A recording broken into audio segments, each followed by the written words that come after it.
İyi günler arkadaşlar. Kanalımıza hoş geldiniz. Bugün yine sizler için yepyeni videolarla karşınızdayım.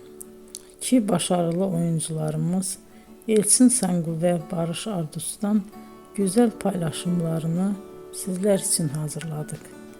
Elçin Sangu, Sevdim Alabora, Yalancı ve Mumları, Kiralık Aşk, İyi Günde Kötü Günde bu dizilerde rol almış ve herkes tarafından çok beğenilmiştir. Biz de Elçin Sangu ve Barış Ardus'tan en güzel sempatik fotolarını sizler için hazırladık.